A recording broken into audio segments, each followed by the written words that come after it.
Sí, así vamos a empezar la clase de hoy.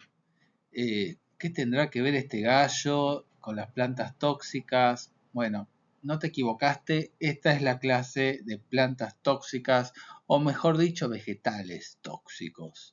Y vamos a hablar de estos tóxicos y vamos a llegar en algún momento a hablar del gallo que estamos viendo en la imagen, ¿sí? Pero bueno, vamos a tener que esperar un ratito para terminar de cerrar esta historia del gallo. Primero les voy a hablar un poco de Sócrates, ¿sí? Acá tenemos un cuadro de un artista, es belga, era un artista, ¿sí? Louis Joseph Lebrun, 1867. Ahí tenemos a Sócrates sentado en una posición muy contemplativa, cuestionándose fundamentos de la realidad, aceptando de alguna forma su destino en forma consciente y de todo lo que está sucediendo a su alrededor. Es como que dice, es lo que me toca y estoy listo para enfrentarlo. Y esa mirada es de una persona que está frente a un punto de inflexión, de un gran cambio en su vida. Y quizás reflexione sobre la justicia, sobre la moral, sobre la sociedad que lo está juzgando y acepta de alguna forma su destino y paga el precio por defender sus propias ideas. Esta imagen parece capturar ese instante, ese momento de reflexión y de aceptación.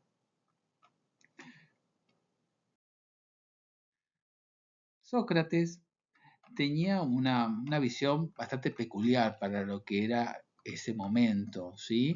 Sobre todo lo que es la religión y hacía varias referencias a cuanto su espíritu personal, al cual lo llamaba Daimon,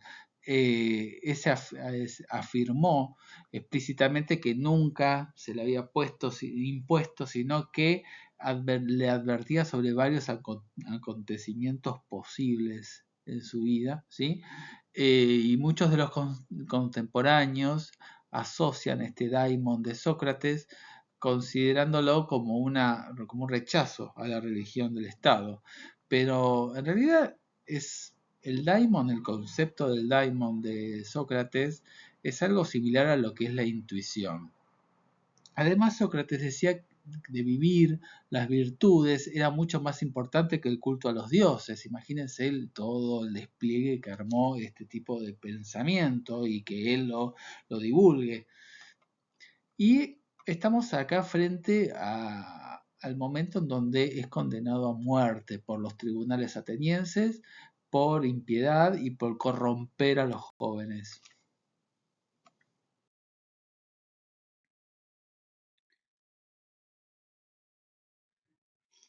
Este es el momento de la muerte de Sócrates. Este es otro cuadro de Jacques Louis David, perdonen, no sé hablar francés, ¿sí? Del año 1787. Este cuadro se encuentra en el Museo Metropolitano del Arte, es una obra de arte neoclásico. Tiene un enfoque muy opuesto a lo que era la corriente de ese momento, que era la corriente rococó.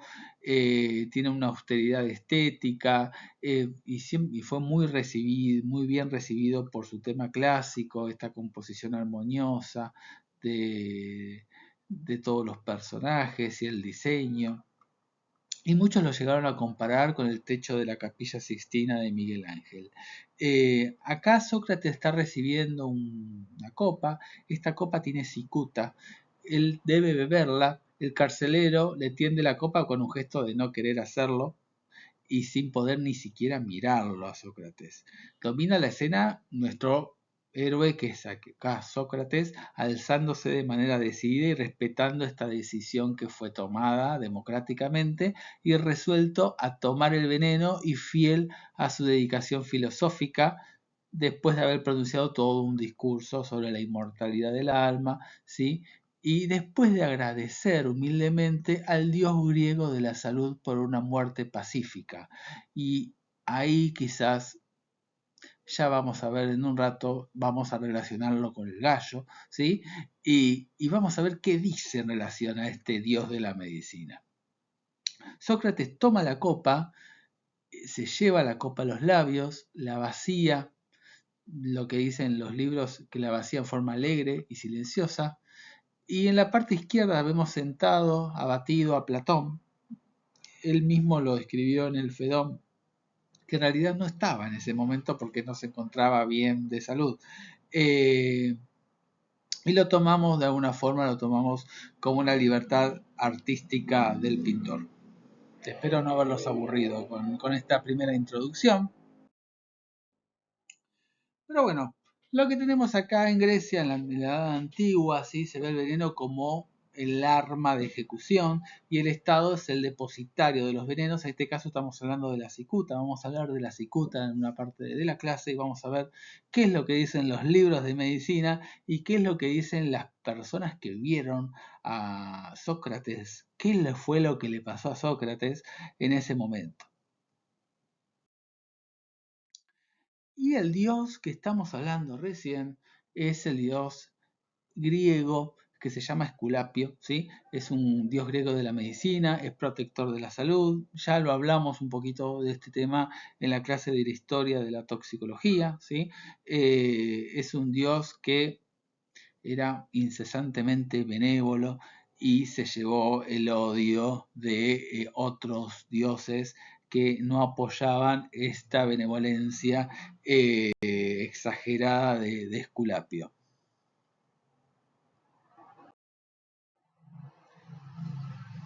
Bueno, vamos a hablar entonces de plantas tóxicas.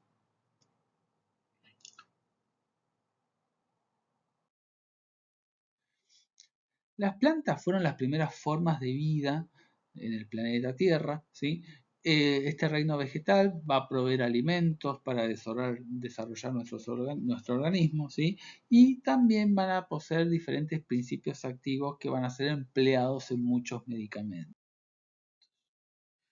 En el siglo XIX aparece la revolución científica en Europa, donde se empiezan a aislar principios activos de los vegetales para no consumir directamente la planta, sino el principio activo. Por ejemplo, la morfina, el salicilato de sodio, ya de esto hablamos en las diferentes clases. Aunque curanderos y chamanes de América, África, Australia y Asia siguen utilizando estas hierbas en diferentes rituales y con fines medicinales, ¿sí?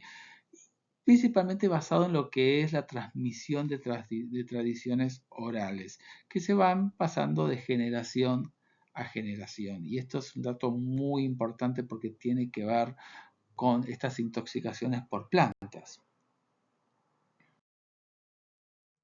Nuestro país recibió mucha población de inmigrantes desde fines del siglo XIX hasta mediados del siglo XX, principalmente de origen europeo, y después tenemos migraciones internas hacia las grandes ciudades en lo que fue la década del 50, y lo más reciente que tenemos son migraciones desde países limítrofes y países asiáticos. Entonces, esta gran inmigración que recibió nuestro país no es que fue solamente personas, sino que también llegaron a nuestro país diferentes creencias, diferentes conocimientos sobre el empleo de plantas, que también se van a asociar con todo lo que dijimos hace un ratito de la transmisión vía oral de estos conocimientos. Cuando un individuo abandona su lugar, lleva con él su cultura, su medicina, todas las tradiciones. Por lo tanto, el uso empírico de las mismas va a ser muy difícil de erradicar, ¿sí? Entonces, siempre se emplearon desde la antigüedad las diferentes plantas como emplastos. Vamos a ver de qué se tratan estas vaporizaciones, ungüentos, baños, bebidas, etcétera, ¿sí? Y estos principios activos, cuando no sean empleados en forma correcta, pueden ser el resultado de efectos tóxicos. Entonces, va a haber variantes por contacto entre pueblos indígenas y la cultura occidental, o sea, se va haciendo un mix de diferentes conocimientos. De esta manera se van a formar diferentes pautas culturales en cada región que deben ser conocidas de antemano por el médico del lugar, porque eso va a establecer una mejor relación con el paciente para llegar a un diagnóstico adecuado. además de todas estas migraciones que hablábamos recién, acá tenemos que incluir a los pueblos indígenas, que ya tienen más de 500 años en contacto con la cultura occidental y con las variantes que ellos implican, ¿sí? Entonces nuestro país, con sus más de 3 millones de kilómetros cuadrados de superficie, tenemos diferentes regiones fitogeográficas y hay una gran variación de flora y de fauna. Las plantas, así que van a ser accesibles, van a ser atractivas para los jóvenes. Acá lo que tenemos son semillas de Abrus precatorius o también llamado Jequirity. Y acá ya vamos adentrándonos en el tema de cómo nombramos a las plantas. Estas semillas, ¿sí? Son muy llamativas, fíjense que son parecidas a las vaquitas de San Antonio, inclusivemente, ¿sí? Aproximadamente el 80% de estos casos involucran a las personas, a niños menores de 6 años, también relacionados con lo llamativo que suelen ser estas plantas. A medida que aumentan el auge de estas plantas de interior, hay más exposición a estas plantas. Estas semillas que estamos viendo acá de Abrus precatorius, hay una lectina llamada abrina, es muy similar a la ricina, por lo tanto es también muy tóxica. Esta abrina, que es la toxina del Abrus precatorius, es un dímero compuesto por dos subunidades proteicas, A y B. La B, abrina, esta facilita la entrada, ¿sí?, de por ciertas proteínas de transporte en las membranas celulares que luego transporta la toxina a la célula. Y una vez dentro de la célula se inhibe la síntesis de proteínas por inactivación de las unidades ribosomales.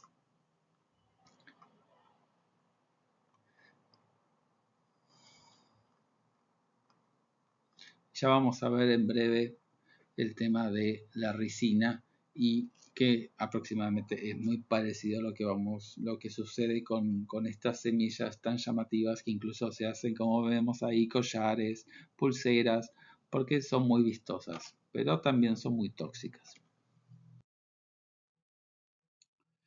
Las intoxicaciones con plantas representan un pequeño porcentaje de lo que son las consultas toxicológicas. Según mi forma de ver, hay un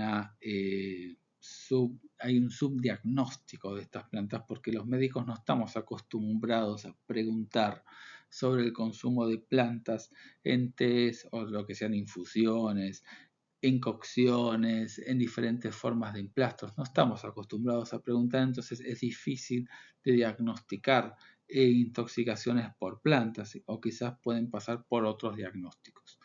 Y además no estamos muy preparados para diferenciar unas plantas de otras.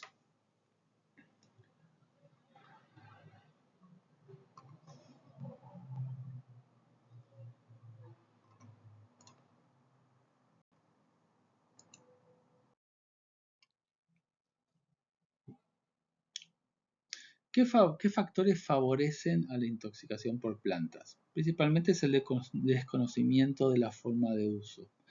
Y este desconocimiento de la forma de uso, muchas veces uno en realidad no es que desconoce, sino que conoce pero en forma errónea la forma de uso y está muy relacionado con lo que hablamos recién de la transmisión oral de estos conocimientos.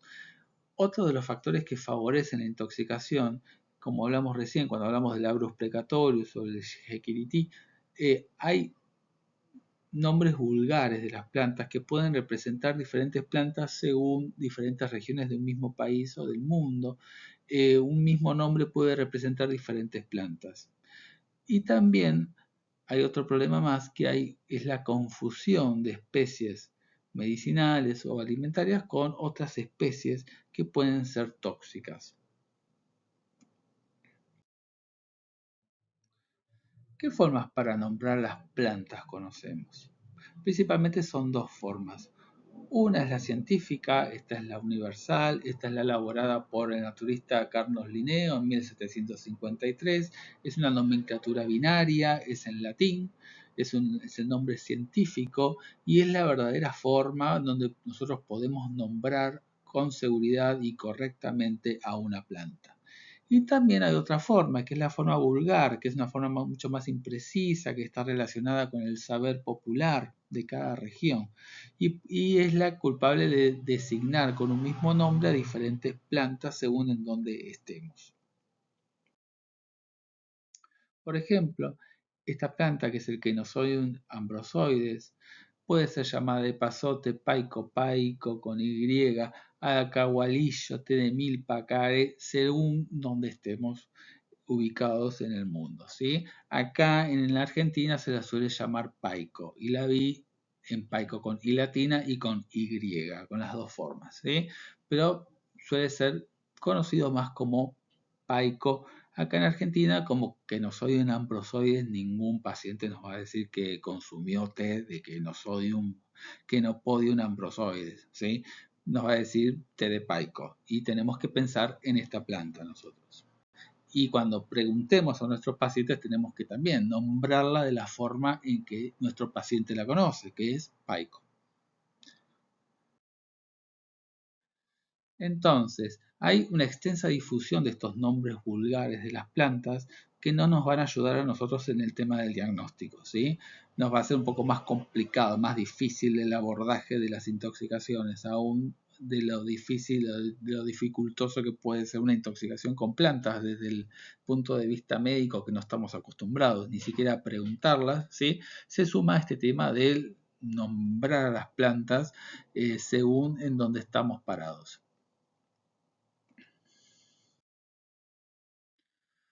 Entonces, la forma de acercarnos al paciente, ¿sí? O al familiar del paciente es importante porque eso nos va a asegurar una buena anamnesis, ¿sí?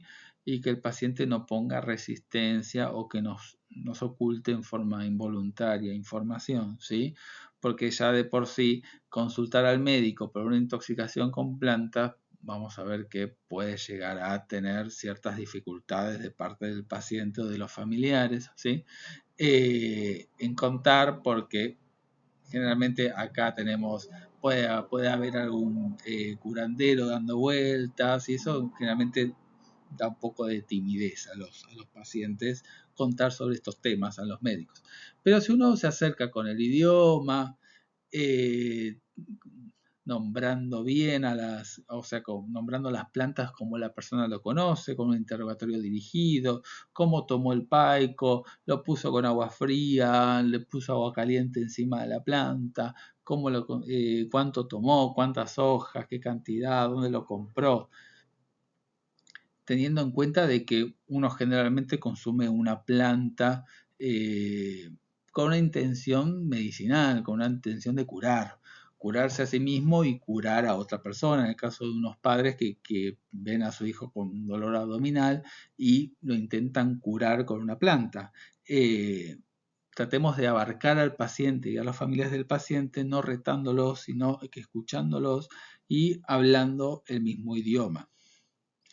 Preguntar por forma de administración, si fue material seco, fresco, qué parte de planta fue utilizada, la cantidad, con qué frecuencia, cuándo fue la última vez. Podemos preguntar sobre curanderos, qué fue lo que le dijo el curandero que haga. Y en cuanto a las intoxicaciones con plantas, sabiendo nosotros los nombres vulgares más habituales de las plantas que se emplean en una zona, ¿sí? Eso nos va a ayudar mucho al acercamiento a nuestro paciente y a lo que es un interrogatorio dirigido. Si sabemos de antemano qué planta medicinal y qué prácticas se emplean en donde estemos trabajando, si van a medir el empacho, la cura de palabras, etc., vamos a poder acercarnos mejor a los pacientes y a los familiares. Desde cuándo se emplearon las plantas, con qué frecuencia, cuántas veces, la última vez. Escuchar, no retar ni acusar. está también ese fantasma de que uno los va a denunciar, de que va a llamar a la policía, etcétera. No, brindar la seguridad de que uno se acerca al paciente y a los familiares con la intención de curarlos y de tratar el problema que tiene el paciente, no para llevarlos presos ni para sacarles el hijo, ¿sí? Y retando, lo que vamos a lograr es romper la relación médico-paciente y vamos a terminar perjudicados ambos, ¿sí? Así que saber que esta sustancia, que esta planta fue dada con intención de curar. La composición química de las plantas va a condicionar y va a explicar de alguna forma la toxicidad de las diferentes plantas, y estos accidentes, recuerden que van a ser más frecuentes en los niños, ¿sí? La alta frecuencia de los porcentajes de accidentes con plantas son menores de 6 años, generalmente por contacto directo, por cutáneo o por ingestas. Son plantas ornamentales o de jardín, son vistosas por sus semillas, flores, hojas. Generalmente las intoxicaciones accidentales en los niños suelen ser leves y suelen ser generalmente por irritativas a nivel digestivo o en la piel. Factores que influyen en el cuadro clínico de las intoxicaciones con plantas es la toxicidad propia de la planta, el principio activo, qué parte de la planta fue utilizada, la forma de preparación, el tiempo y frecuencia de consumo, la puerta de entrada, la dosis y la extensión de la piel en contacto con la planta. Recuerden que esto es muy importante en pediatría, ¿sí? Dado que frotar una planta en la piel en un pediátrico, ¿sí?, puede generar intoxicaciones importantes. Y la vulnerabilidad del paciente, la edad y los antecedentes. Entonces, las intoxicaciones con plantas es excepcional que tengan desenlace fatal. Hay casos, pero no es lo más habitual. Y todo depende de qué, depende de la cantidad. Y acá volvemos a hablar de Paracelso, ¿sí? Entonces, una intoxicación accidental, principalmente en los niños, es más probable de que sea leve, ¿sí?, a diferencia de las intoxicaciones intencionales, más propias del adulto, ¿sí?, que pueden llegar a tener mayor gravedad en lo que es la toxicidad. Entonces, baja mortalidad en relación con otros tóxicos y las manifestaciones que también pueden ser agudas o crónicas, de leves a graves. Otra vez aparece nuestro querido Paracelso. Entonces, el contenido de principios activos o fitotoxinas van a depender de qué? De las características del lugar, de la especie involucrada, del ciclo de cada vegetal, de las partes de la planta utilizada, del proceso de secado, almacenamiento y preparación. O sea que esto nos va a modificar las cantidades de principios activos de una planta en relación con otra, ¿sí?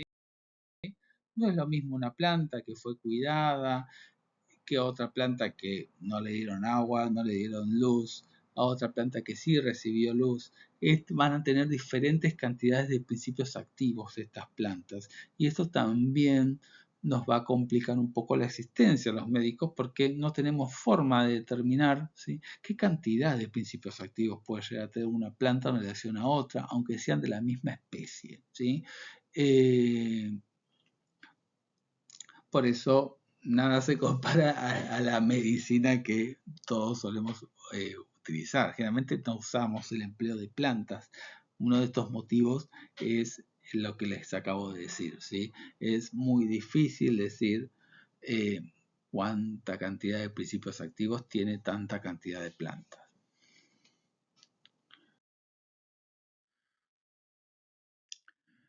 Entonces, otro de los problemas que tenemos, ¿sí?, después de una ingestión de plantas, es que muchas veces podemos tener sustitución o contaminación de vegetales por una inadecuada recolección, almacenamiento, procesamiento, ¿sí? Generalmente las ventas de estas plantas es una venta sin control adecuado. Puede haber la presencia accidental de otras especies que pueden ser más tóxicas. Por ejemplo, la contaminación de anís estrellado con anís del Japón. Vamos a hablar un poquito sobre estas dos plantas. El anís del Japón, Willisium anisatum, es más proconvulsivante que el anís estrellado y aspectos son muy parecidas a ambas especies. También tenemos las exposiciones accidentales e intencionales, que ya hablamos sobre las diferencias en la gravedad de una y otra. El uso de sus virtudes terapéuticas reales o ficticias de las plantas medicinales, el error en la identificación de la especie, que puede ser causa de intoxicaciones también, y la susceptibilidad de la persona a las toxinas, que eso también puede llegar a favorecer intoxicaciones en ciertas personas y en otras no. Ejemplos de intoxicaciones intencionales con plantas tenemos, por ejemplo, el abuso recreativo, que es el que busca efectos placenteros, alucinatorios o excitatorios por medio de plantas, por ejemplo, floripondio. La función terapéutica o medicina folclórica, acá tenemos casos de negación de ingesta, dosis muy elevadas, varios días de ingesta de plantas o desconocimiento sobre el riesgo de las plantas, por ejemplo, en el caso del anís estrellado, ¿sí? Y en el caso homicida, armas de guerra, por ejemplo, ahí tenemos la planta de ricina.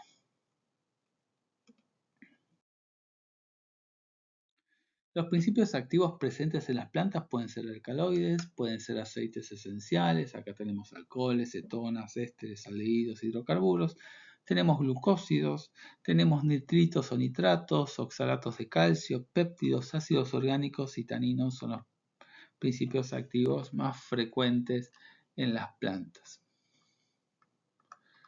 Los aceites esenciales en dosis altas en forma independiente de la planta van a dar cuadros graves. Generalmente puede dar hipotensión arterial, taquicardia, shock, irritación de las vías aéreas, broncoespasmo, edema agudo de pulmón, alteraciones renales y alteraciones del sensorio, desde depresión a coma y convulsiones. Por ejemplo, esto sucede con el anís estrellado, con el paico, con la ruda, el ajenjo, el eucalipto, menta, el hinojo, el tilo, malva, manzanilla, ajo, alcanfor, todos estos tienen aceites esenciales que en altas cantidades pueden llegar a generar estos efectos, no a las dosis habituales que uno puede llegar a consumir, por ejemplo, hablando de ajo, ¿sí? Pero bueno, sepan de que tienen aceites esenciales.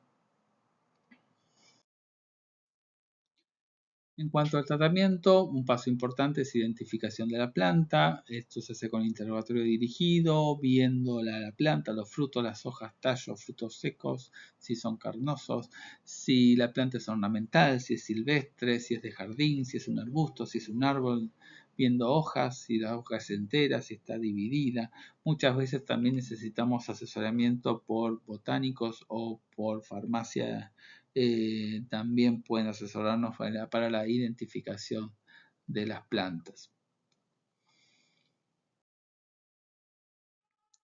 Las diferentes partes de una planta, sepan hojas, flores, frutos, el tallo, las raíces, es importante saber, ¿sí?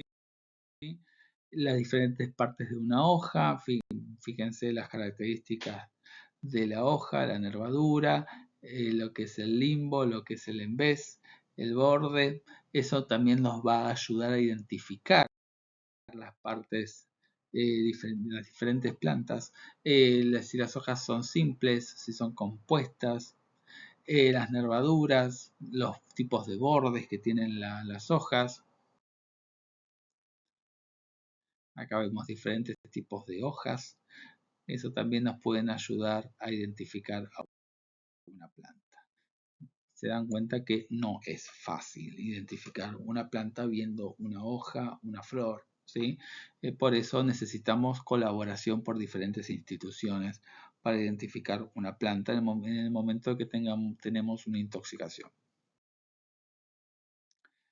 El tratamiento generalmente es sintomático en la gran mayoría de intoxicaciones por plantas tóxicas, ¿sí? Acá tenemos descontaminación gástrica, aspiración, carbón activado, control de equilibrio hidroelectrolítico, eso es básico para todas las plantas y depende también del momento de la ingesta.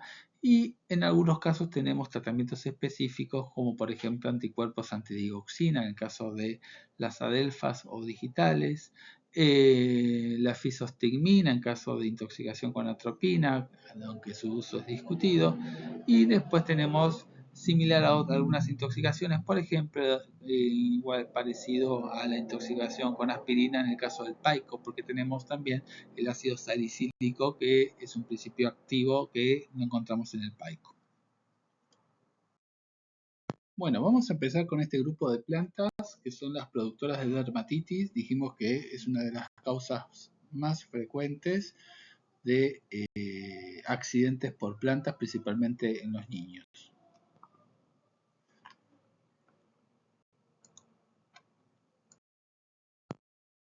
Dentro de estas plantas tenemos las que producen urticarias. Estos son los 4 grupos de plantas que pueden producir urticarias: las urticáceas, las euforbiáceas, las losáceas y las hidrofiláceas.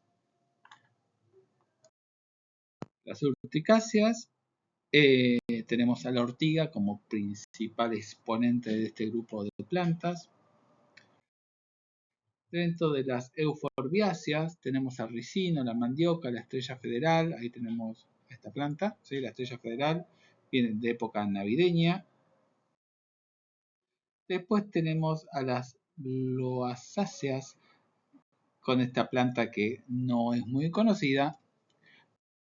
Y las hidrofiláceas como la borraja, que la vamos a hablar dentro de un ratito de las borrajas. Después tenemos las plantas que producen irritaciones primarias. Acá tenemos las rosáceas, las cactáceas, las aráceas y las euforbiáceas.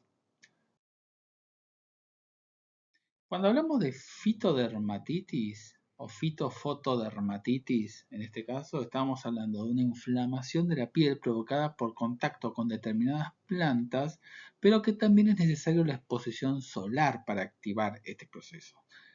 La respuesta inflamatoria que se va a observar es una reacción de tipo fototóxica a estos compuestos que van a ser fotosensibilizantes, y se va a ver mucho en jardineros y en agricultores. Entonces, también puede ser exposiciones recreativas, exposiciones ocupacionales, pero siempre estamos hablando de la necesidad de la exposición solar para que se dé esta reacción. Por ejemplo, tenemos a las rutáceas, que son los cítricos, la lima, naranja, la naranja amarga, el limón, el citrus, que es la bergamota, la ruta graveolens, que es la ruda común, las apiáceas, como por ejemplo la zanahoria, el eneldo, el hinojo, el perejil, el apio, las fabáceas, que son leguminosas, las moráceas, como por ejemplo la higuera, estamos hablando de la hoja y del tallo, que son las fotosensibilizantes, y las hipericáceas, como la hierba de San Juan o el hipérico. Las caparidáceas, las alcaparras. Estas manifestaciones entonces van a ser variables, desde un prurito sin lesiones hasta grados variables de eritema, edema, vesículas, incluso hasta ampollas. Es muy característica la distribución en la zona, obviamente, fotoexpuesta, y la presencia de lesiones lineales o figuradas, lo que indica que hay un agente exógeno. Ahora vamos a ver algunas imágenes de estas lesiones lineales. Una vez solucionado el cuadro, puede persistir una ligera hiperpigmentación postinflamatoria. Las personas que, por ejemplo, que utilizan perfumes con aceite de bergamota, estos también tienen sustancias que pueden ser fotosensibilizantes, pueden desarrollar estas líneas hiperpigmentadas en la zona de contacto con el perfume, generalmente la zona del cuello. Es una dermatitis, ¿sí?, relacionada con esta planta.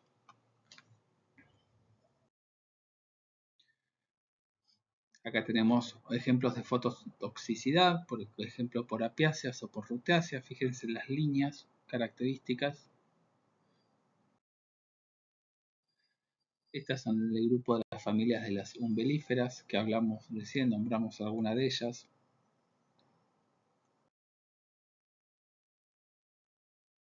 En este caso tenemos un trabajador que llevó al hombro una bolsa, puede ser por ejemplo de apio, perejil, zanahoria. Y las rutáceas, donde está la ruda y los cítricos, también puede ser causante de este tipo de fototoxicidad. Y ahí empezamos a hablar de la ruda o Ruta chapelensis. Es de empleo medicinal, es un arbusto que puede alcanzar alturas de 1 metro, tiene un olor característico. Es una planta que se le adjudican propiedades supersticiosas, muy subjetivas. Lo que contiene en realidad son furocumarinas, o sea, soralenos, que son los que sensibilizan a los rayos solares, y además de glucósidos como la rutina. Va a ocasionar fitofotodermatitis, que son estas manchas café con leche o vesículas, y también se utiliza mucho para lo que es el bronceado casero y el tratamiento de vitiligo.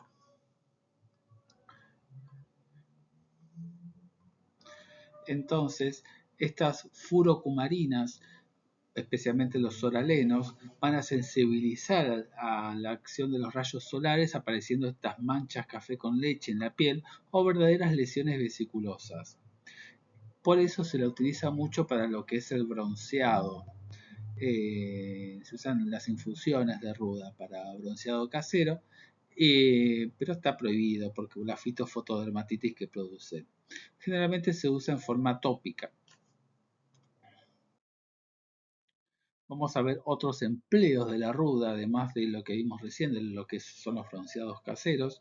Empleo medicinal, por ejemplo, tenemos funciones digestivas, venotónicas, rubefacientes, menagogas y abortivas, parasiticida,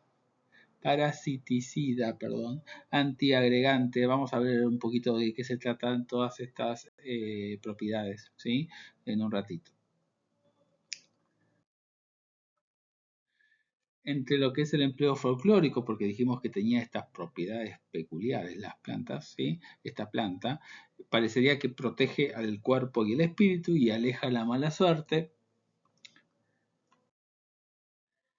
Y en cuanto a la acción verdadera de esta planta, lo que vamos a tener manifestaciones sistémicas, como por ejemplo vómitos, movimientos fibrilares de la lengua, cólicos, congestión pelviana, es abortiva, puede dar hemorragias por las cumarinas, convulsiones y coma. Bueno, esto es lo que ya sabemos todos. Esto en 1 de agosto se toma lo que es la caña con ruda por todo lo del Día de la Pachamama. Bueno, con todo, más o menos fundamenta lo que estábamos hablando recién de las propiedades que se le adjudican a la planta. Otra planta que puede generar estas manchas café con leche, ¿sí? Es la enamorada del muro, el Ficus repens. Aparecen estas manchas café con leche cuando cae el látex, principalmente cuando se poda la planta. El mango, también al comerlo, se produce una irritación peribucal. Esto es en algunas personas, ¿sí? El principio activo se llama urushiol, o una dermatitis por Rus, también se puede llamar así, ¿sí? Es el nombre médico dado a esta reacción alérgica más el rash producido por este aceite urushiol que contiene numerosas plantas, por ejemplo la que vimos recién, el mango, entre otras, y también otras plantas no relacionadas como el ginkgo biloba también pueden estar relacionadas con la aparición de estas reacciones. Y así hablamos del ginkgo biloba. El ginkgo biloba o ginkgo es una planta muy antigua, ¿sí? La pulpa de los frutos que se encuentran en las plantas femeninas puede producir este eritema o edema en la zona de contacto. Además tiene funciones antiagregantes plaquetarias, pero uno de los efectos interesantes que tiene esta planta es que modula la transmisión de serotonina y de noradrenalina. Por lo tanto, uno de los efectos o interacciones que me gustaría que se lleven de esta clase es con los pacientes que toman antidepresivos de los tipos IRS, ¿sí? Pueden llegar a dar, esto es más teoría que en realidad lo que se observó en la práctica, síndromes serotoninérgicos, porque hay modulación de la transmisión de la serotonina por estos tanto por el ginkgo como por los antidepresivos.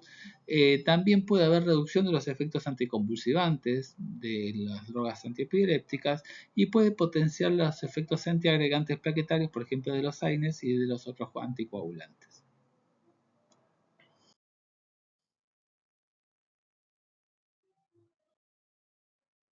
Medicina es empleada para la autocuración.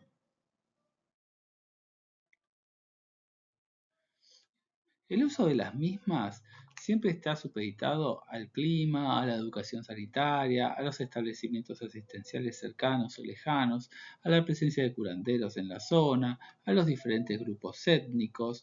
Entonces, cada lugar va a tener su predilección para usar diferentes tipos de plantas, ¿sí?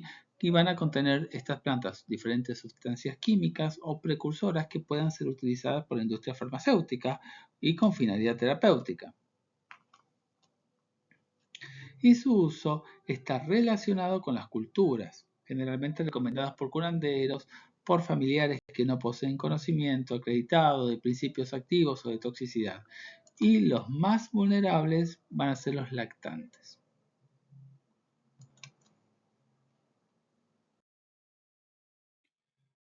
Los términos que se van a emplear cuando uno va a conseguir estas plantas difieren, sí, de los términos que nosotros conocemos en medicina, ¿sí? Pero se emplean estos términos de medicina folclórica. Por ejemplo, carminativo está relacionado con lo antiflatulento. Emenagogo son estimulantes de la menstruación y pueden ser abortivos también. Colagogo son los que favorecen la contracción de la vesícula biliar. Y colerético estimula la secreción de bilis por el hígado. Las formas de preparación, esto es importantísimo. Puede ser como infusión, esta es la típica cuando nosotros tomamos un té, ¿sí? Tomamos el material fresco o seco de la planta y le agregamos agua hirviendo. Se espera un par de minutos, colamos y se toma este té, ¿sí? Esto es una infusión. Generalmente cuando hacemos una infusión estamos extrayendo principios activos termolábiles.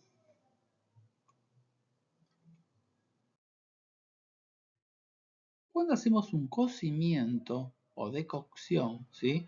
Acá estamos hirviendo la planta desde el agua fría, ¿sí? Ahí hervimos la planta, la cantidad de tiempo es variable, después dejamos en reposo, filtramos y acá tenemos un líquido de cocción con mucha concentración, principalmente de qué? De los principios activos termoestables, porque esta planta sufrió mucha cocción, ¿sí? Así que los principios termolábiles fueron desapareciendo. Y este tipo de preparación conlleva mayor riesgo, principalmente para las poblaciones de menor edad, porque hay mayor concentración de principios activos. Y acá esto puede llegar a resultar mucho más tóxico que una infusión. Otras formas de preparación que se pueden encontrar es la maceración. Acá estamos hablando de las tinturas con extracción de principios activos por empleo de alcohol, por ejemplo, o de bebidas alcohólicas. Acá se deja la planta en alcohol o en una bebida alcohólica por un tiempo y ahí se extrae los principios activos, por ejemplo, como vimos recién con el ejemplo de la caña con ruda. El uso externo tenemos el emplasto, acá tenemos que se mezcla la planta con una sustancia grasa, vaselina, y después se emplea sobre la piel para que se adhiera esta planta y que aumente la absorción de los principios activos. Y otro tipo de uso externo conocido son los baños de asiento, donde se hace primero una infusión de la planta, se deja enfriar, se procede a colar, obviamente, y después se hace los baños de asiento con esa infusión que se vuelve a diluir en agua.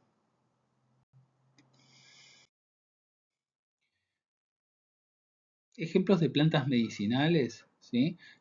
Por ejemplo, tenemos el anís estrellado o anís de la China o badiana. Este es el Illicium verum. Este es originario de la China, es un árbol que tiene flores amarillas, se utiliza el fruto maduro seco que tiene esta forma característica, es aromático, se usa mucho en licores para aromatizar dulces, también se emplean en infusiones. Lo que se aconseja es el empleo de hasta 2 estrellas por litro de agua en lo que son las infusiones.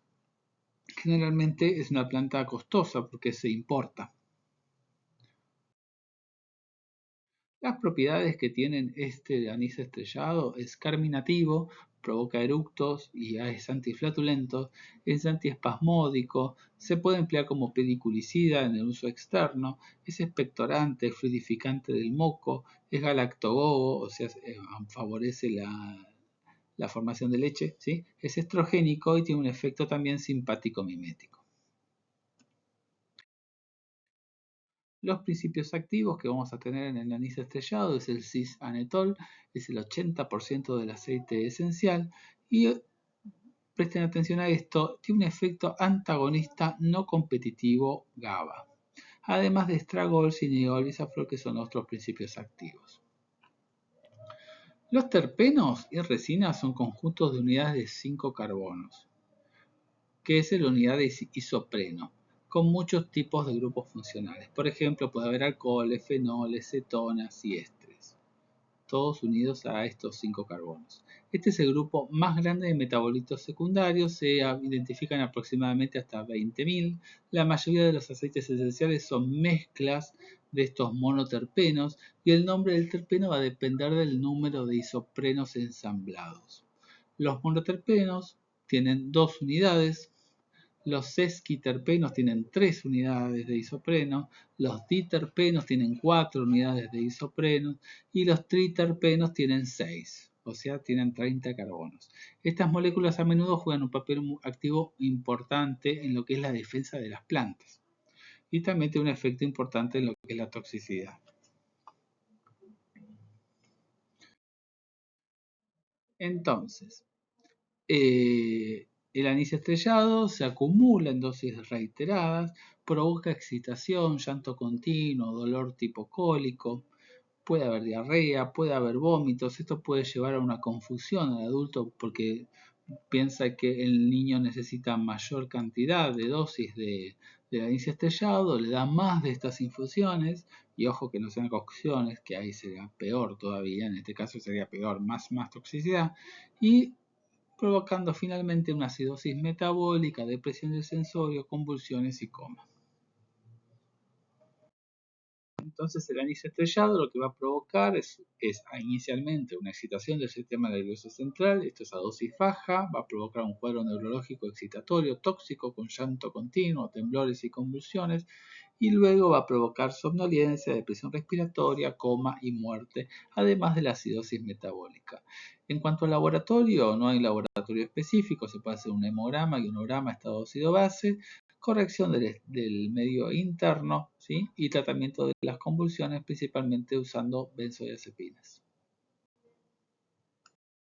Algo que les nombré al principio, lo fácil que se confunden las diferentes plantas. El de arriba es el anís estrellado chino, es el que hablamos recién, ¿sí? Y el de abajo es el anís estrellado japonés. El japonés es mucho más tóxico porque genera muchas más convulsiones que el anís estrellado chino. Y además tiene diferente aroma. Pero a simple vista se pueden confundir muy fácilmente, incluso fue culpable de muertes de lactantes por adulteración del anís estrellado con este otro japonés. Esto pasó en Argentina y hace un par de años, pero bueno, puede pasar. El anís estrellado del Japón o Illicium religiosum es difícil de diferenciar a simple vista del anís de la China, no tiene un uso medicinal, se diferencian por anatomía vegetal y por forma cromatográfica. En 1918 fue este episodio de la adulteración del anís del Japón, provocando muertes en lactantes. Esto fue en el Hospital de Niños Ricardo Gutiérrez, Capital Federal, por su efecto principalmente cardiotóxico. Apareció mezclado con el anís estrellado, además del efecto neurotóxico que les nombré recién.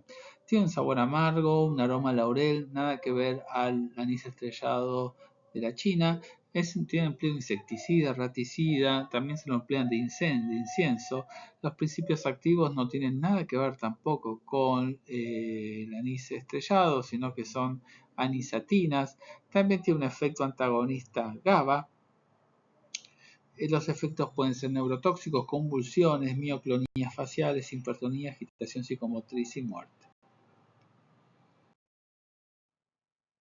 Aquí tenemos otra foto de los dos anises, del anís estrellado y del anís del Japón. El anís verde, anís en grano, mataluga, pimpinela anisum. Este es otro anís que se emplea mucho en lo que es la repostería. Tiene otro principio activo, es similar al del anís estrellado, es el transanetol y miristicina. Tiene uso de saborizante, de alimentación. Otros usos de que se lo emplea en lo que es la medicina folclórica es como carminativo, espasmolítico, expectorante, también puede tener un efecto alucinógeno por la miristicina, galactogogo, estrogénico y sedante. Las toxicidades también son similares a las del anís estrellado. Se supone que este es menos tóxico que el anís estrellado, pero en altas concentraciones puede ser también neurotóxico, puede provocar alucinaciones, llanto continuo en los niños, acidosis metabólica, convulsiones y coma. Entonces acá tenemos el anís verde. También el tratamiento va a ser corrección del medio interno y benzodiazepinas para las convulsiones. No hay un tratamiento específico.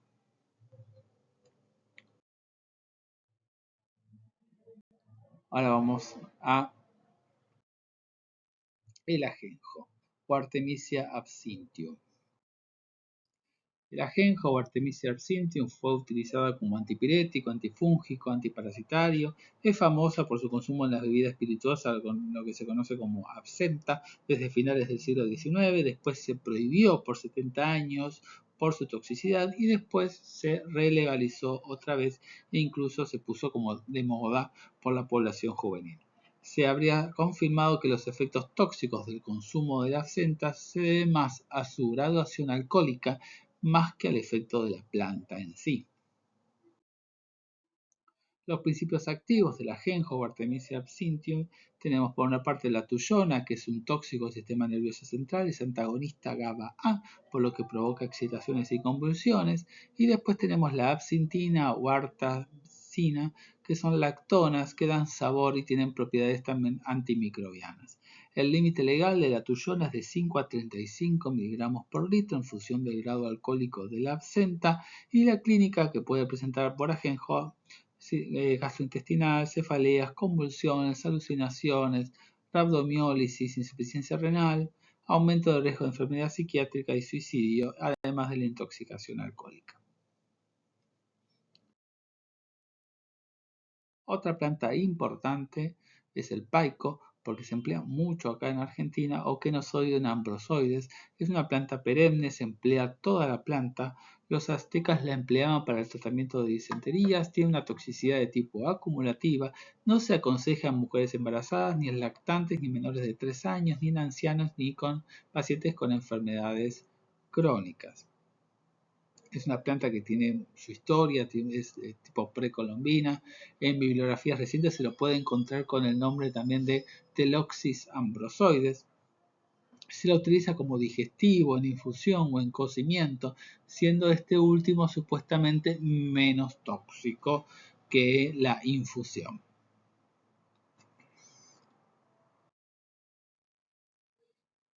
Entonces, tenemos empleo como antiparasitario principalmente para el tratamiento de ascaris, digestivo, antiespasmódico y emenagogo. Y contiene, entre otros principios activos, ascaridol, un 80%, y ácido salicílico. Por lo tanto, acá las manifestaciones se pueden confundir con lo que es la intoxicación por aspirina.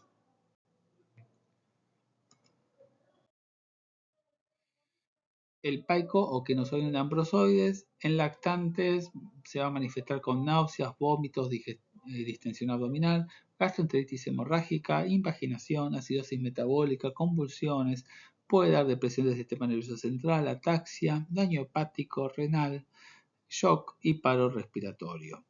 Y tengan en cuenta que se puede dosar la salicilemia en estas intoxicaciones. En cuanto al eucalipto, también es otra planta que se emplea mucho, Eucalyptus sp. El uso es antiséptico, descongestivo, se emplea las hojas o los frutos por inhalación de los vapores o infusión, cocción. Se emplea también como expectorante en vaos. El principio activo es el cineol en un 70%. El cineol se va a eliminar por vía pulmonar y renal. 10 a 30 mililitros del aceite esencial va a ser mortal. No usar en menores de 2 años, ni oral ni en forma inhalatoria. En los lactantes puede empeorar la obstrucción bronquial por aumento de las secreciones, por el bajo calibre de los bronquios de los niños, o por broncoespasmo. Puede provocar depresión del sistema nervioso central, convulsiones y coma.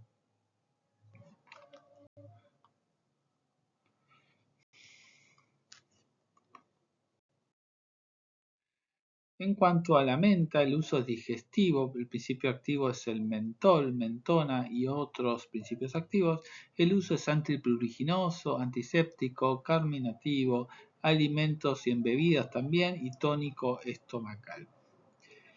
En el niño lo que va a producir son trastornos del sensorio y convulsiones. Ojo con lo que es el empleo de menta en los niños. Evitar lo que es la ingesta de pastillas de menta en los niños menores de 2 años, ya que puede provocar reacciones alérgicas y espasmo de glotis.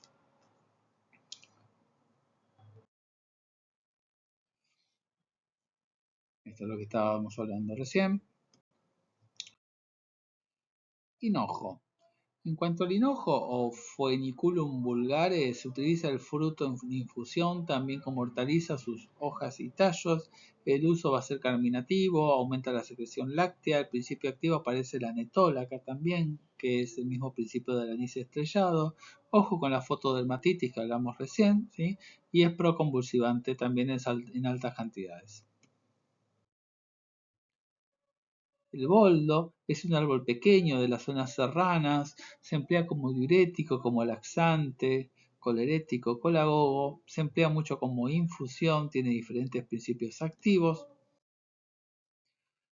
Ojo que puede ser, por ser diurético, también puede provocar deshidratación, puede provocar sedación en los lactantes, es una causa de lactante hipotónico, principalmente estamos hablando de niños muy chiquititos, y también puede provocar convulsiones en los mismos. En cuanto al laboratorio, también laboratorio con hemograma, ionograma, estado ácido-base, tratamiento base hidratar y tratar las convulsiones, no hay un tratamiento específico. En cuanto a la manzanilla, es una hierba silvestre, lo que más se emplea son las flores. Tenemos flavonoides que tienen un efecto tranquilizante, el alfa-bisabolol que es antiespasmódico y el chamazuleno que es antiinflamatorio de uso local. Entonces también se puede emplear en forma externa. El uso dermatológico no tendría contraindicaciones y es rara la dermatitis de contacto por manzanilla.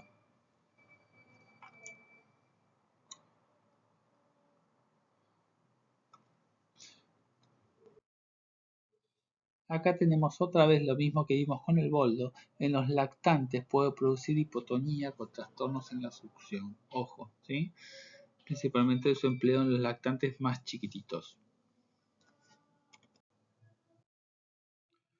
El ajo o Allium sativum se emplea como antiparasitario, es hipotensor, antiagregante plaquetario, hipoglucemiante, hipolipemiante, pero es irritante de la mucosa gastrointestinal, por lo que puede provocar náusea, vómitos, cólicos, puede provocar quemaduras en la piel, puede provocar hipotensión, taquicardia, sudoración y palidez.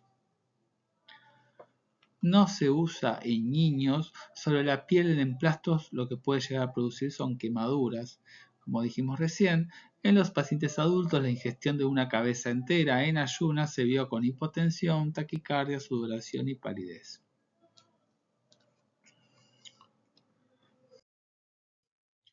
Principios activos del ajo, fenoles azufrados, que es la aliina, que es hipotensor, y la lisina, que es bactericida, y además tenemos glucósidos como saponinas. Se eliminan por pulmón, por leche materna y por sudor, y el tratamiento va a ser expansores de volumen para el caso de hipotensión arterial. Los fenoles contienen anillos de fenilo y uno o más grupos de hidroxilos unidos al anillo.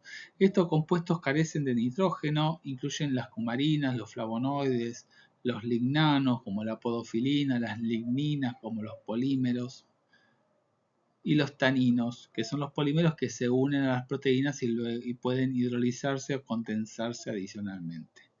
Y las saponinas es un glucósido, o sea, un compuesto orgánico que produce un azúcar o un derivado del azúcar, como la glicona, y un resto no azúcar, que es la aglicona. Tras la hidrólisis, la aglicona es la base de la subclasificación en saponinas o glucósidos esteroides. Acá tenemos los glucósidos cardíacos, los esteroides, los glucósidos cianogénicos, los glucósidos de antraquinona y otros como la salicina y atractilócido. No me salía la palabra. Alcanfor. El alcanforero o el Cinnamomum carcanfora es un árbol de gran porte, hasta 15 metros de altura, tiene unas hojas que antes de su caída van virando al color rojo, tiene unas flores pequeñas y blancas y las intoxicaciones generalmente no son por el empleo de la planta directamente, sino por medicamentos caseros que se preparan con el aceite o con las pastillas de alcanfor, que son estas las que tenemos ahí en la imagen. Bueno, estas pastillas de alcanfor se colocan en estas bolsitas que se cuelgan al cuello y tendría propiedades descongestivas. El tema es que mucha gente se confunde por esta transmisión verbal, sí, oral, de estas costumbres y piensa que estas pastillas se toman como infusión. Por ejemplo, esta imagen que muestra un alcanfor y una mujer tomando un tecito, uno piensa de que este alcanfor se tomaría en un té y no es así. El alcanforero entonces, o Cinnamomum camphora, dijimos de que ahí se extrae el aceite y estas pastillas de alcanfor. Estos principios activos también se pueden emplear sobre la piel, produce una sensación de frío como el mentol, un efecto anestésico local, antiinflamatorio, también se emplean como remedio para el resfrío o para dolores reumáticos, la dosis tóxica son 5 gramos, el principio activo del alcanfor es muy lipofílico, es un aceite esencial que pasa barrera hematoencefálica de forma muy rápida y puede provocar convulsiones, principalmente en un corto plazo. Entonces, el alcanfor es proconvulsivante, narcótico, irritante de piel y de las mucosas. La dosis pequeña puede ser sedante, náuseas, vómitos, temblor, rigidez muscular y el tratamiento también va a ser sintomático. Y la mayoría de los casos es por ingesta las intoxicaciones. Palam Palam, esta es una planta que se encuentra mucho en Capital Federal, principalmente la podemos hallar en las alturas, en los balcones.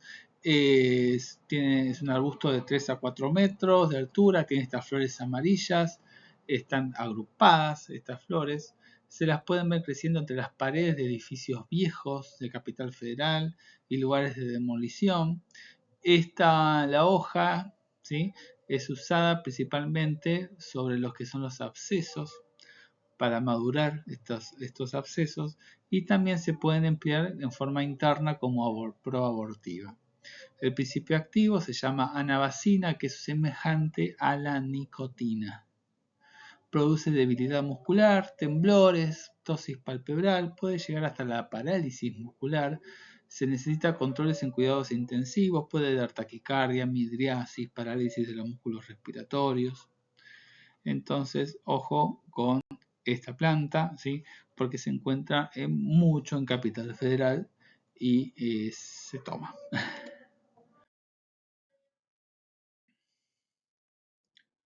Bueno, esta es otra planta que se consume mucho en las dietéticas, se pide mucho, en 1000 hombres, ¿sí? Se emplea como diurético para el tratamiento de enfermedades venéreas, semenagogo. El principio activo es el ácido aristolóquico, puede provocar metrorragias y su uso crónico está relacionado con nefrotoxicidad y cancerígeno de las vías urinarias. Esta otra planta, muy conocida también, Pasionaria, Passiflora umbrocuya, Passiflora cauduclea. El fruto es comestible, se usan las flores y las hojas en infusión o en cocimiento, tiene un efecto sedante, ansiolítico, se emplea para lo que es tratamiento de insomnio, también tiene funciones antihelmínticas, semenagogas, antiespasmódicas, diuréticas.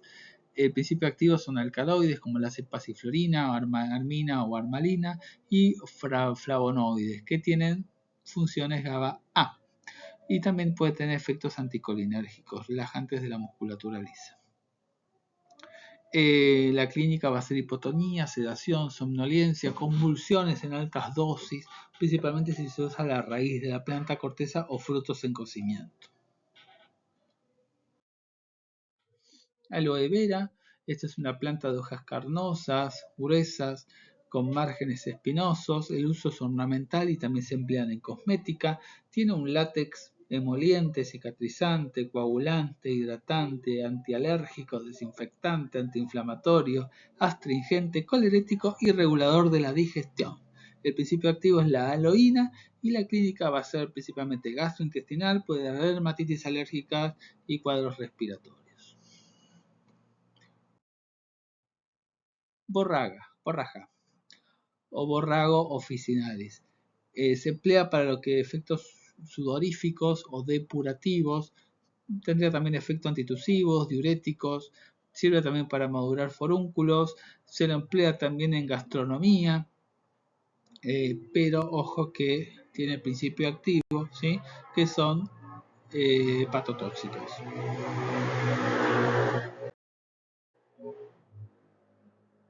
El hecho macho con efecto antiparasitario, principalmente muy tóxico para los animales. Cedrón o hierba luisa o verbena, se emplea con infusiones, cocimientos, síntomas gastrointestinales, hipotonía, somnolencia también. Yerba de pollo, esta también se emplea mucho en pediatría, hay casos de intoxicación con yerba de pollo, principalmente se emplea en constipación y también tiene un efecto diurético, puede provocar deshidratación y en lactantes puede dar desequilibrios del estado ácido-base, convulsiones, aumento de la motilidad gastrointestinal.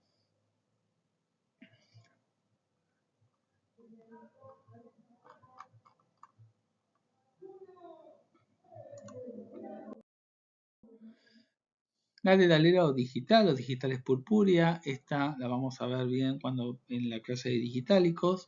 Tiene principios activos, obviamente glucósidos cardiotóxicos o digitalina, por lo tanto las manifestaciones van a ser cardiotóxicas en el caso de la intoxicación digitálica con muerte en 24 horas.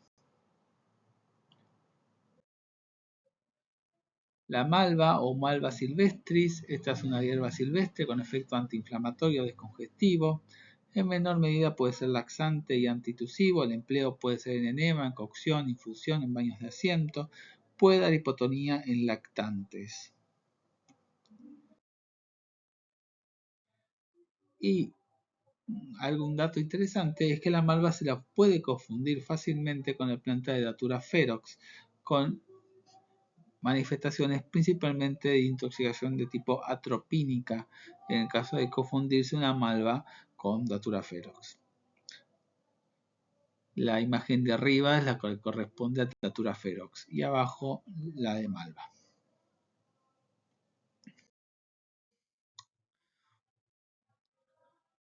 Las plantas ornamentales, la forma de intoxicación principal con estas plantas es de tipo accidental, es otra de las causas de intoxicación frecuente en pediatría. Acá tenemos el acónito, que es el primer veneno ya descrito por los griegos, una planta ornamental, principalmente la encontramos en Europa, principalmente es cardiotóxica y neurotóxica. A los 30 a 45 minutos aparecen los hormigueos en la lengua, en la cara y en las extremidades. Después aparece una parestesia que evoluciona a anestesia. Náuseas, vómitos, visión borrosa, dificultad respiratoria, bradicardia, hipotensor arterial. Y en los casos más graves tenemos muerte por fibrilación ventricular. Cicuta falso perejil, esta también es importante, se encuentra en muchos lados, ¿sí? Solo hay que prestar un poco de atención, pero en las rutas, cerca de las calles, en las veredas, está lleno de esta planta, ¿sí? Cicuta o falso perejil o Conium maculatum pertenece a la familia de las apiáceas, es una hierba alta que puede llegar a alcanzar hasta los 2 metros. Las hojas son muy parecidas a la del perejil, pero tienen un olor intenso y el sabor es desagradable, y las semillas son similares a la del anís que vimos, al anís verde que vimos hace un ratito. Un dato interesante para diferenciar esta planta del perejil es el tallo hueco, cilíndrico, con las líneas y manchas marrones que estamos viendo en la imagen, que no es típica del perejil, pero sí se ve en la cicuta o falso perejil. Acá tenemos una imagen del perejil a la izquierda y de la cicuta al lado derecho. El principio activo son alcaloides piperadínicos como la coniina, que están relacionados con la nicotina, y el mecanismo de acción es el bloqueo neuromuscular de tipo no despolarizante, o sea, es similar al curare. Otra vez la imagen, a la izquierda tenemos a la cicuta, del lado derecho tenemos el perejil.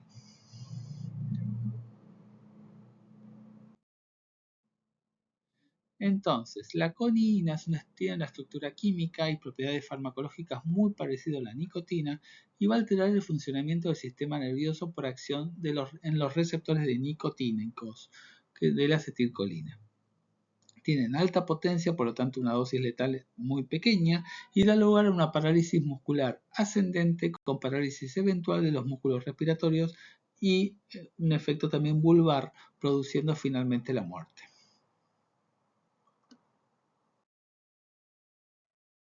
Produce entonces sensación urente en la lengua, faringe, cialorrea, náuseas, vómitos, diarreas, midriasis, alucinaciones, delirio, puede dar convulsiones, parálisis y coma, tiene un efecto curalizante que puede llegar a requerir el ARM y la muerte por parálisis vulvar y de los centros respiratorios.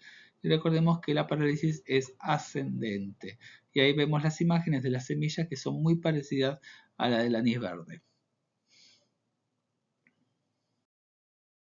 Y así volvemos al comienzo de la clase con el tema de Sócrates y qué fue lo que le pasó a Sócrates después de tomar la cicuta. Los textos antiguos que vamos a ver ahora son de amigos de Sócrates, y tenemos a Platón y a Xenofonte, que son discípulos también de él, ¿sí? Que van a describir qué es lo que le pasó a Sócrates después de tomar la cicuta.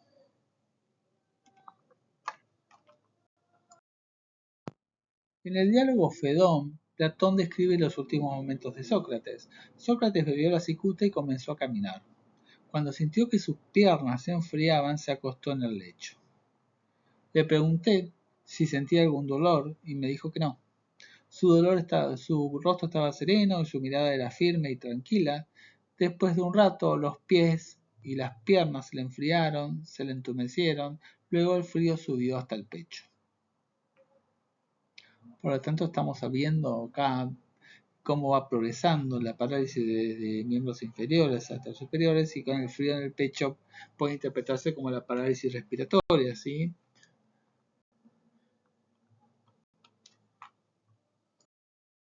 Y Xenofonte, en sus textos de Memorabilia, también describe los últimos momentos de Sócrates.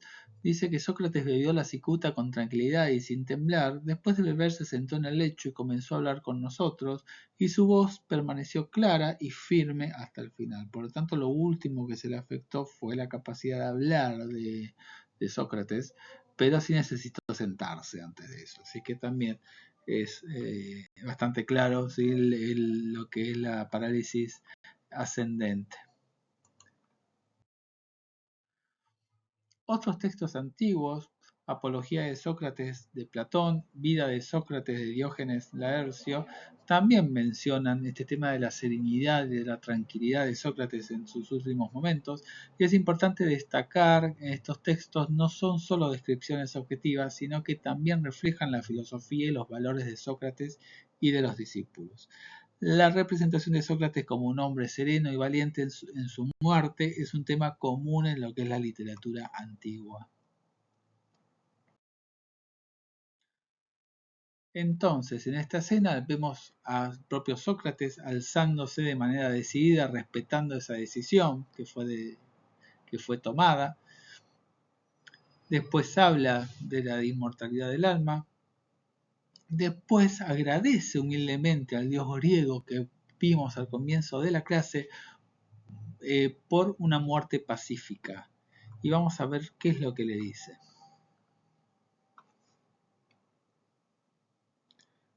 Sí, habla del gallo. ¿Sí?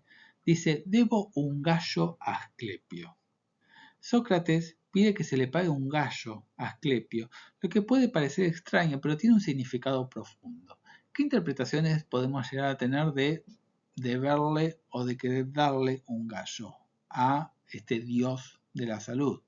La declaración de Sócrates se interpretó de diferentes maneras. Por una parte, es agradecimiento por la curación del alma. Sócrates de alguna forma considera que la muerte es una liberación del alma y así paga su deuda a Asclepio por esta curación. Por una parte también hay algo de ironía y de humor. Algunos ven la declaración como una ironía, ya que Sócrates está a punto de morir y no necesita ningún tipo de curación física. Por otra parte, también hay un reconocimiento de la transición. Sócrates puede estar reconociendo la transición de la vida a la muerte y el papel de Asclepio como dios de la salud y de la curación. En resumen, también Sócrates menciona a Asclepio antes de tomar el veneno y su declaración tiene un significado profundo que refleja su visión de la muerte y de la liberación del alma. Y por otra parte también un dato que me llama la atención a mí, que el gallo de alguna forma es un animal que saluda al día y al nuevo día que nace, ¿no? Así que hay algo también relacionado, no es que le regala a cualquier otro animal, sino un animal que es de alguna de las formas es uno de los primeros que canta cuando aparece el día. Así que el nacer de un nuevo día. Pero bueno, se los dejo para pensar por qué Sócrates le quiere dar un gallo a Asclepio. Bueno, acá tenemos otra imagen de la muerte de Sócrates. Esta es de Daniel Hernández de 1872. Y ya no nos molesto más con Sócrates. Seguimos con las plantas. Ricino, higuerilla, castor, tártago, Ricino communis. Esta es otra planta que es muy frecuente, se ve por todos lados. Presten atención cuando caminan por la calle, que la van a encontrar en las rutas también. Se la ve un montón, ¿sí? Esta planta. Es un arbusto de hasta 4 metros, con hojas verdes que pueden tornarse rojizas. Frutos son vistosos, son estas bolitas rojas que se ven como peluditas. Esos son los frutos del ricino. Entonces esta planta llamada ricino, otros nombres vulgares, dijimos que estas plantas pueden tener varios nombres vulgares, como higuerilla, castor, tártago. El nombre científico es Ricinus communis, tiene diferentes principios activos. Por una parte tenemos el ácido ricinoleico, que es el empleado en purgantes, ese sería el principio activo no tóxico. Y por otra parte tenemos a la ricina, que es la toxoalbúmina, cuya dosis letal en adultos es de 1 miligramo kilo y se puede utilizar como arma biológica. Las semillas masticadas inician unas manifestaciones, principalmente a nivel gastrointestinal, con diarrea, vómitos violentos, deshidratación, que requiere hidratación parenteral. Además, también puede provocar, luego de una latencia de 12 horas, hipotensión arterial, hemólisis, insuficiencia hepática y renal. Estas toxoalbúminas que nombramos recién principalmente actúan a nivel ribosomal.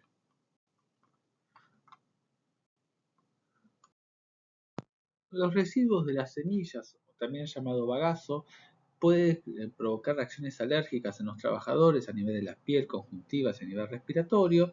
Generalmente lo que se dice es que si la semilla se traga entera no sería tóxica por todo lo que recubre a estos principios activos que están en la semilla, pero una vez masticadas sí pueden provocar toxicidad.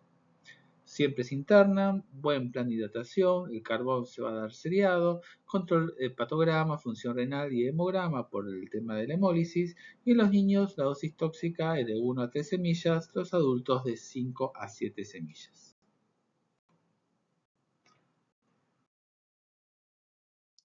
La ricina es una lectina, son glicoproteínas que tienen capacidad de inactivación de los ribosomas.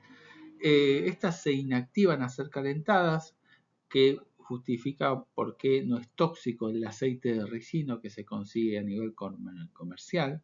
Tiene 2 cadenas polipeptídicas y estos componentes pueden ser también neurotoxinas, hemaglutininas o catárticos.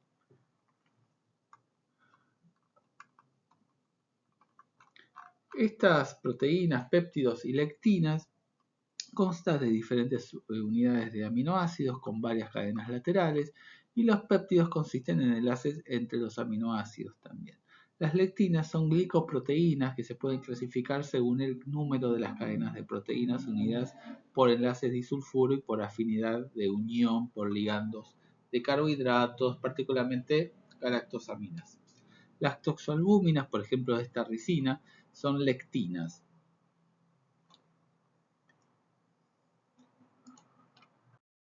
Vamos a seguir con otros tipos de plantas ornamentales. Estas plantas se llaman aráceas, están muy difundidas, por eso es importante tenerlas en cuenta. Tenemos a la cala, la caña del mudo, las diefenbaquias, la oreja de elefante, el potus, la sandalia o costilla de Adán. Estas son las plantas que más se suelen ver dentro del grupo de las aráceas. Estas plantas, las aráceas, pertenecen a una familia de plantas de origen tropical, contienen en las hojas y en los tallos en mucha cantidad un grupo de células en cuyo interior se encuentran los cristales de oxalato de calcio. Estos cristales de oxalato de calcio generalmente se encuentran en forma de agujas que por raspado se pueden llegar a visualizar al microscopio óptico. Estos cristales se caracterizan por ser como barbas, son barbados. La sintomatología que producen por morder a la planta o ingerir el agua donde puede estar sumergida esta planta es por el efecto, ¿sí?, de estos cristales. Por acción mecánica, estas células que contienen los cristales de oxalato de calcio se rompen y los cristales salen al exterior y pueden provocar irritación de la mucosa bucal, cialorrea, edema de labios y de lengua, también puede provocar vómitos, diarrea sanguinolenta, es más raro, edema de glotis también en algunos casos.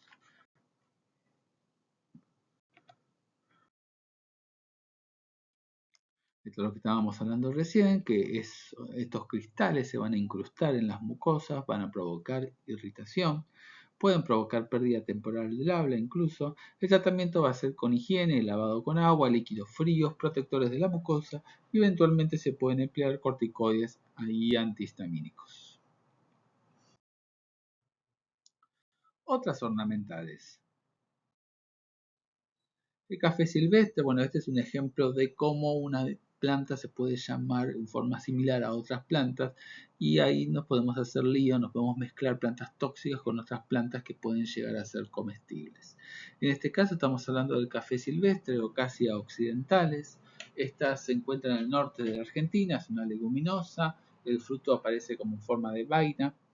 Se puede emplear como un sucedáneo del café las semillas tostadas, pero las semillas crudas pueden provocar diarrea, vómitos, insuficiencia hepática, hemorragia y muerte. Otros nombres de esta planta, café silvestre, tapiribá, café de Bonpland, cafetillo silvestre, son otros nombres vulgares de esta misma planta.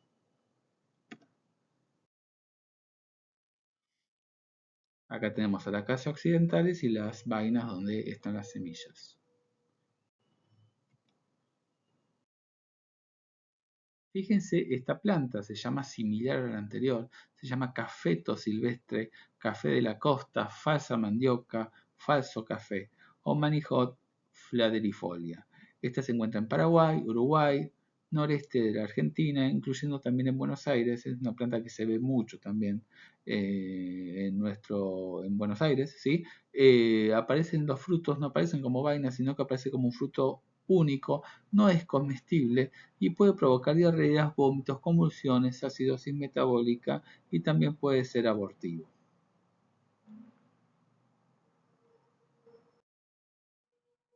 Estrella federal, flor de Pascuas, la poscentia o Euphorbia pulcherrima. Este principio activo son los ésteres diterpénicos, son irritantes de la piel y de las mucosas, puede provocar diarrea y dermatitis de contacto.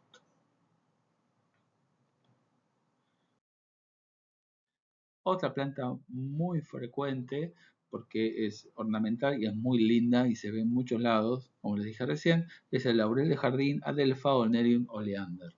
Es un arbusto con hojas verdes que son duras, contienen glucósidos que son similares a la dioxina. Estos glucósidos se llaman oleandrina y la intoxicación va a ser muy parecida a la intoxicación digitálica. Es una planta que florece en verano, es muy vistosa, las flores pueden ser blancas, rosadas, rojas. Las manifestaciones pueden ser desde gastrointestinales, con diarrea, vómitos, mareo, puede dar bradicardia, pérdida del conocimiento. El tratamiento, lavado gástrico, carbón activado y las manifestaciones y el tratamiento de la intoxicación digitálica. Entonces, las manifestaciones van a ser gastrointestinales, con manifestaciones digestivas, vómito, diarrea, dolor abdominal y después las manifestaciones cardíacas con bloqueos de diferentes grados. Puede dar hipercalemia y trastornos neurológicos también. Así que es una planta que es bastante tóxica y es bastante frecuente en nuestro entorno. El tratamiento con medidas de descontaminación, por lo menos observación de 12 horas con laboratorio del electrocardiograma.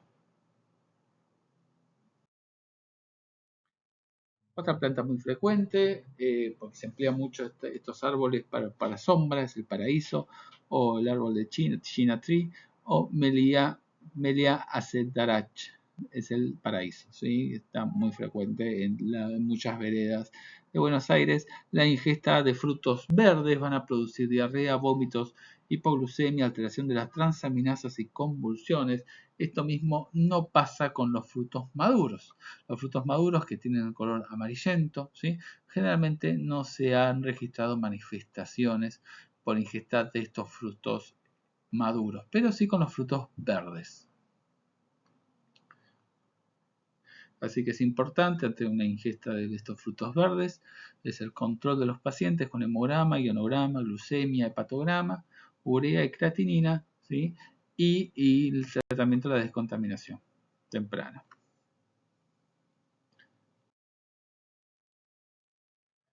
Estos son los frutos amarillos, que no son tóxicos o son poco tóxicos. Y ahora tenemos las plantas alucinógenas. Las plantas alucinógenas que vamos a hablar en esta clase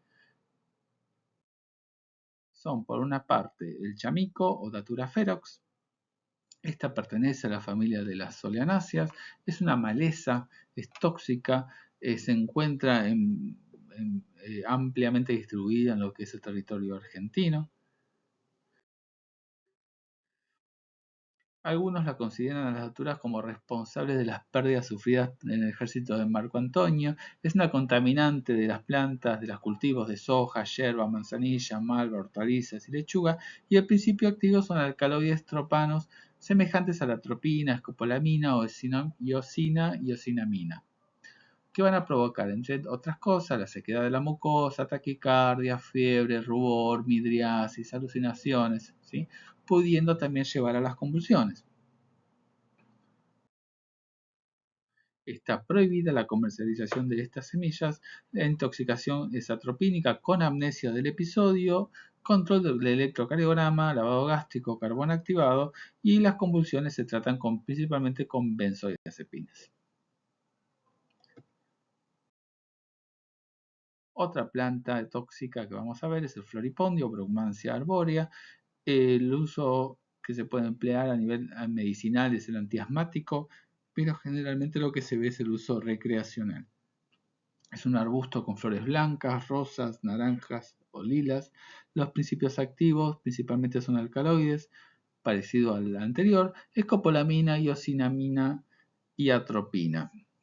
Lo que se hace generalmente, se emplean las flores en infusión, a veces se pueden mezclar con bebidas alcohólicas y las manifestaciones son parecidas a las que vimos recién con el chamico. De inicio a los 5 o 10 minutos, pueden durar hasta 4 días las manifestaciones y después tenemos todas las manifestaciones del TOC síndrome anticolinérgico.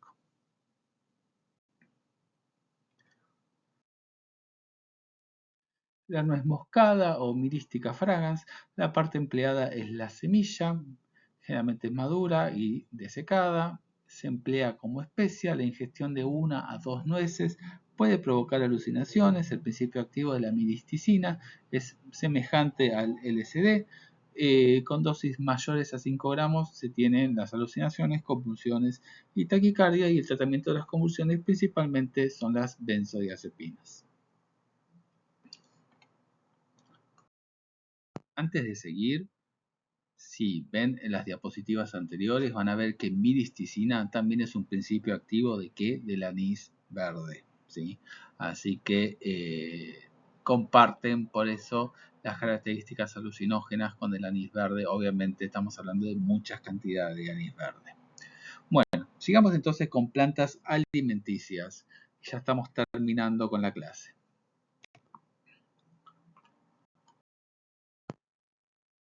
Tenemos las solanáceas alimentarias. Dentro de estas solanáceas alimentarias tenemos a la berenjena, el tomate y la papa.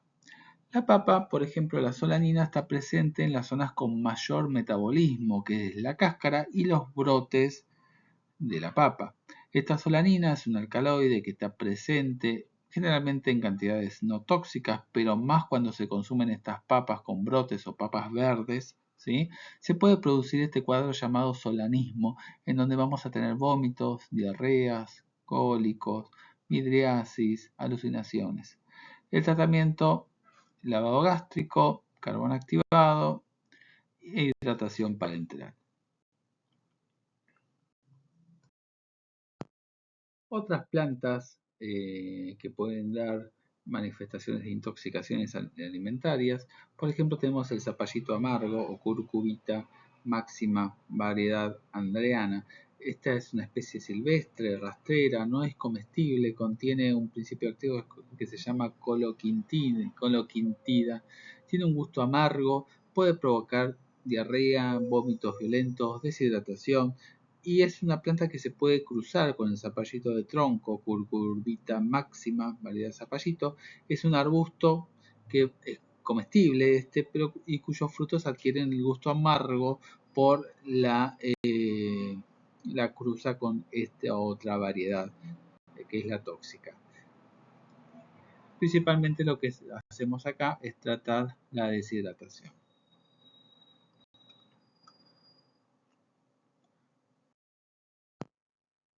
Bueno, y esta otra planta que ya la hablamos en la clase de cianuro, esta es una hortaliza, la mandioca, yuca o manijot esculenta, lo que tiene son heteróxidos cianógenos o linamaróxido, estas se ubican en este tubérculo y se eliminan con las medidas tradicionales de preparación como raspado y el remojo seguido de la cocción. Pero la extracción total de este principio activo es rara y la ingesta crónica puede producir bocio en algunas personas por esta actividad antitiroidea de los tiocianatos y también puede producir neuropatía trófica de los nervios ópticos y auditivos, que también se explicaría por la carencia de aminoácidos azufrados por la utilización en el metabolismo de estos iones de cianuro.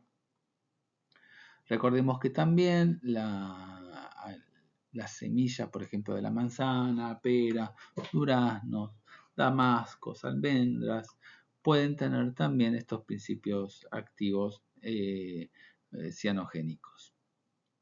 Los síntomas producidos por la ingestión de estas pepitas, ¿sí?, pueden generar intoxicación por cianuro. Siempre estamos hablando de muchas cantidades de estas pepitas. Bueno, para finalizar con la clase de hoy vamos a ver una clasificación de plantas tóxicas. Por una parte tenemos las plantas que producen irritación de la cavidad oral, tenemos las plantas que producen diarrea con o sin vómitos, las plantas que producen gastroenteritis con un periodo de latencia de varias horas, las plantas proconvulsivantes, las plantas que producen alcaloides de la beladona y que producen un síndrome anticolinérgico, plantas que producen reacciones locales, plantas que afectan el tono del músculo esquelético y plantas que afectan primariamente el sistema cardiovascular. Acá tenemos un breve resumen de todas las plantas o la mayoría de las que vimos en la clase de hoy. Vean las plantas que producen irritación de la cavidad oral, las aráceas, por ejemplo, las diarreas que pueden venir con o sin vómitos, las diferentes plantas medicinales que se pueden emplear, ¿sí?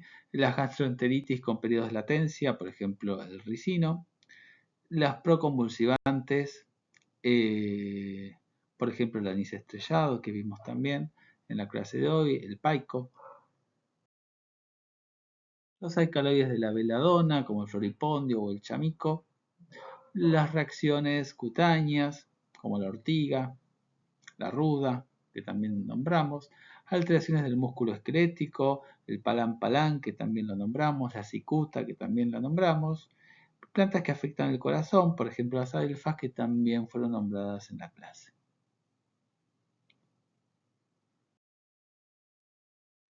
Acá tenemos otro resumen, ¿sí?, de las plantas cardiotóxicas, las hepatotóxicas, las nefrotóxicas, las neurotóxicas, plantas que se manifiestan principalmente a nivel gastrointestinal, plantas con efectos cumarínicos, plantas cianogénicas, plantas que producen irritación de la cavidad oral, síndromes anticolinérgicos, reacciones cutáneas y alteraciones musculares.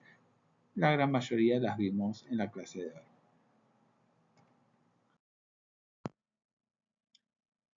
Otro cuadro con plantas, algunas de ellas las nombramos en el día de hoy con la clase, el ajo, por ejemplo. Fíjense, aparece también la borraja, cannabis sativa, las plantas del capsicum, esto también las vimos en otras clases. El ginkgo biloba también fue nombrada en el día de hoy.